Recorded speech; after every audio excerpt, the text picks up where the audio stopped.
Parece que a Igreja Católica finalmente acordou e está disposta agora a lutar contra esse esquerdismo que há muito tempo vem se filtrando dentro da estrutura da Igreja Católica. E eu falo isso como um católico. Por muito tempo, a impressão que as pessoas têm é que apenas os evangélicos é que estão dispostos a realmente lutar pelos nossos valores, princípios, pela família, pela verdade. É uma impressão que a gente tem, que o evangélico é aquele que vai para a batalha, que vai para a guerra, que o católico fica quietinho no canto dele. Nós temos visto aí que na Igreja Católica, o esquerdismo, principalmente por causa da teologia da libertação, se apoderou de muitas igrejas, de muitas regiões, de bispos, padres de esquerda. Aqui em Goiás mesmo, em Trindade, teve um padre que teve, me desculpa, a cara de pau de sair em defesa do Maduro. Graças a Deus ele foi vaiado pela maioria dos católicos que estavam ali presentes na missa e depois a igreja teve que vir pedir desculpa. Mas por que eu estou falando isso? Em maio do ano passado, foi trocado o Papa. Um novo Papa foi nomeado. Esse Papa é o Leão XIV. Esse Papa é dos Estados Unidos. Acho que foi a primeira vez, né, que tem um Papa dos Estados Unidos. E ele está fazendo um trabalho diferenciado. Parece que a igreja acordou. Vou te mostrar agora um trecho dele numa missa, né, ontem.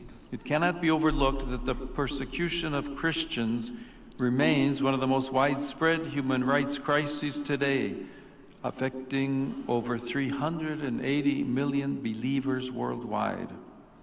They suffer high or extreme levels of discrimination, violence and oppression because of their faith.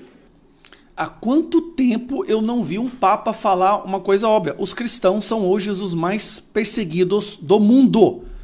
Tanto católico quanto evangélico, protestante, não importa, crente. São os mais perseguidos do mundo. E não são maioria, são minoria hoje, tá? E nós somos os mais perseguidos do mundo. Nigéria está tendo uma espécie de genocídio, que a imprensa brasileira finge que não está acontecendo. Na China, eles são perseguidos. Na região dominada pelo islamismo, não precisa nem falar nada. Na Nicarágua, são perseguidos. Na Venezuela, foram perseguidos. E aí nós temos um Papa falando a coisa mais óbvia, Papa Leão XIV. Calma que isso aqui foi uma das falas dele. Esta outra me chamou muito, muito mais a atenção. E é um sinal de que a igreja está acordando e finalmente está saindo em defesa da verdade e dos cristãos. O Ministério da Previdência, não, portanto... esse não. Esse aqui, ó. It is painful to see how, especially in the West, the space for genuine freedom of expression is rapidly shrinking. At the same time, a new Orwellian-style language is developing, which, in an attempt to be increasingly inclusive, ends up excluding those who do not conform to the ideologies that are fueling it. Esse é um discurso contra a esquerda. Há quanto tempo eu não via a Igreja Católica fazer um discurso contra a ideologia esquerdista? Porque é isso, quando ele usou o termo orwelliano, que é o George Orwell, do livro 1984, que tem aquela questão de a mentira se torna verdade, 2 mais 2 igual a 5. Cara, esse discurso, esse trecho aqui, para mim, por isso que eu vi esse recorte no Twitter, esse trecho mostra que a igreja acordou. It is painful to see how, especially in the West, the space for genuine freedom of expression is rapidly shrinking. Tudo em nome da democracia, tá?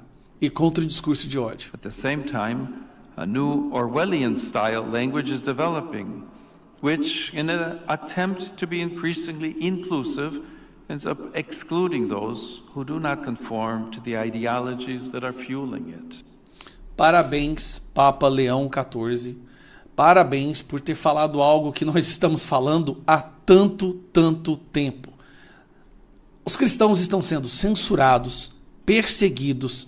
Nós estamos vivendo a ficção de 1984. Ela deixou de ser ficção e passou a ser verdade. E é bom, como nos alivia ouvir o Papa falando o óbvio. E quem são essas pessoas que estão diminuindo a liberdade de expressão no mundo? Não é a direita, não é o cristão, é justamente aqueles que odeiam os cristãos. O que nós estamos vendo é justamente a esquerda e as ditaduras da esquerda e a ideologia esquerdista lutando para censurar, para calar a boca e para financiar aqueles que perseguem os cristãos. Sempre foi a esquerda. E ouvir isso do líder maior da Igreja Católica é tão satisfatório, porque a minha frustração era a gente só via líderes e pastores e bispos das igrejas evangélicas falando isso. sempre sendo perseguidos. E agora ouvir isso do Papa, vocês não fazem ideia o tanto que isso é bom. Apesar de ser católico, eu estava há um tempo já muito decepcionado com o fato de não ver a igreja defendendo os cristãos mais, os católicos. E esses 2 trechos da fala do Papa Leão XIV, para mim, aparenta ser uma virada de página. Eu espero que seja, sinceramente eu espero que seja, o que não dá mais. Eu nunca vou esquecer aquela imagem do Papa recebendo uma cruz, que era uma foice e um martelo do Maduro, gente. Olha o buraco que a gente chegou. A maioria dos católicos no Brasil votam na esquerda. A teologia da libertação se apoderou dessa igreja. Então, se você tem um padre que defende a esquerda, não vá para essa missa. Escolha os padres que defendam os nossos valores e princípios, que querendo ou não, você pode odiar a política, tá? Mas estão na direita, estão nos conservadores, não com a esquerda. A esquerda quer a sua extinção. Se você achou que o contrato de 129 milhões da esposa do Alexandre de Moraes com o Banco Master foi o ponto mais baixo, mais podre da história do STF, então se prepare, porque acabou de sair uma informação tão escandalosa quanto essa. Bom, vamos voltar um tempo. Foi muito estranho o desespero do advogado do Vorcaro em pedir, implorar para que a investigação ficasse nas mãos do Dias Toffoli. Por que não pedir para que ficasse nas mãos do Alexandre de Moraes? Afinal de contas, Alexandre de Moraes é casado com a mulher que eles estavam pagando 3,6 milhões de reais por mês. Num contrato muito estranho, sem escopo definido e com uma prioridade de que mesmo que o banco esteja quebrando, o pagamento para Viviane tem que ser feito. Mas o que a gente viu foi uma ação imediata do Dias Toffoli de puxar para si toda essa investigação, blindar todo mundo, impedir novas diligências, ter certeza, se certificar de que tudo fique no gabinete dele, retirar as provas que estavam na CPMI do INSS, porque também o Banco Master estava envolvido naquilo, isso gerou um outro escândalo. Então ficou muito estranho. Por que o Dias Toffoli fez tudo isso? Qual é a proximidade, qual é a ligação do Dias Toffoli com esse escândalo e com todo esse dinheiro aí do Banco Master? Tanto é que quando surge essa suspeita de que o Banco Master estava pagando influenciadores para atacar o Banco Central, o advogado do Vorcaro manda uma carta direta para o Dias Toffoli antes mesmo de ser provocado. Beleza, por quê? Olha a matéria que acabou de sair. Gente, acabaram com o nosso STF. Empresas de irmãos e primo de Toffoli tiveram como sócio fundo ligado a suspeitas no Banco Master. Fundo que investiu em empresas de familiares do ministro era administrado por gestora investigada e foi cotista em teia de fundos na mira do Banco Central. Peraí. Então agora você está querendo me dizer que esses fundos aí do Banco Master investiram em empresas do irmão, vou voltar aqui, tá aqui, ó, do irmão do Dias Toffoli, outro irmão do Dias Toffoli e o primo do Dias Toffoli? Isso é sério. Isso aqui, meu amigo, na minha opinião, aqui nós temos 3 familiares. No caso do Moraes é a esposa. Aqui nós temos os 2 irmãos do Toffoli, mais o primo do Toffoli envolvido no esquema. E aí tem mais uma coisa. Aqui.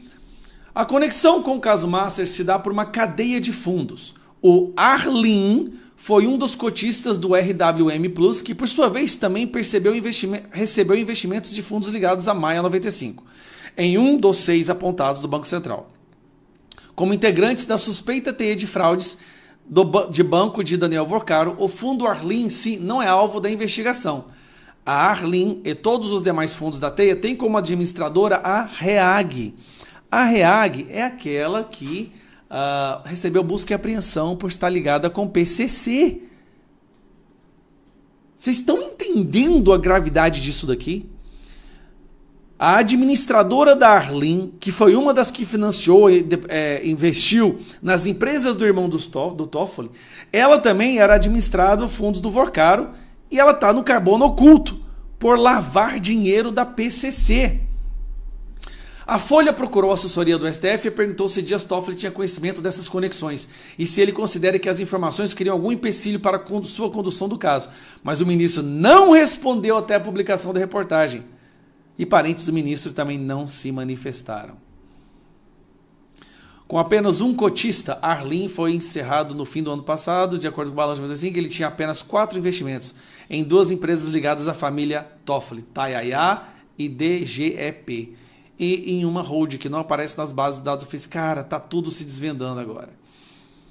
Tá tudo se desvendando. E aí, esse pessoal está sendo investigado por Dias Toffoli. O Dias Toffoli tinha que imediatamente se declarar suspeito. Ele está investigando um banco e fundos que investiram na empresa da sua família.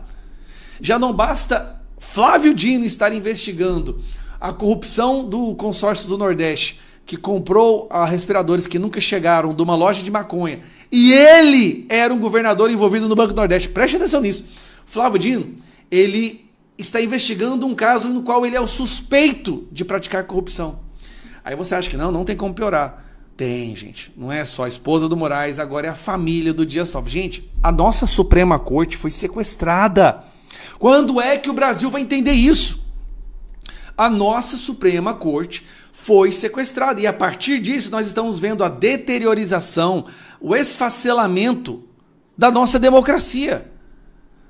Eles estão se protegendo, eles não estão protegendo a democracia, eles estão se protegendo e vão destruir e prender todos aqueles que representam um risco a essa estrutura corrupta que foi criada. Meu Deus, isso aqui... calma que tem mais essa. Acabou de sair na Folha de São Paulo. Como prosperam parentes de ministros do STF? Presta atenção nisso aqui. Levantamento mostra que familiares dos magistrados que são advogados multiplicam casos nas altas cortes. É difícil afastar a ideia de que quem contrata advogado parente de ministro mira não só o bom serviço, mas a influência do magistrado. Olha isso daqui, cara. Aqui você vê que o jornalista tem até medo de fazer uma acusação, mas fica difícil afastar, né? Que não tem alguma influência. Vamos lá. No agregado, as ações de parentes saltaram de 80 para 170 no STF.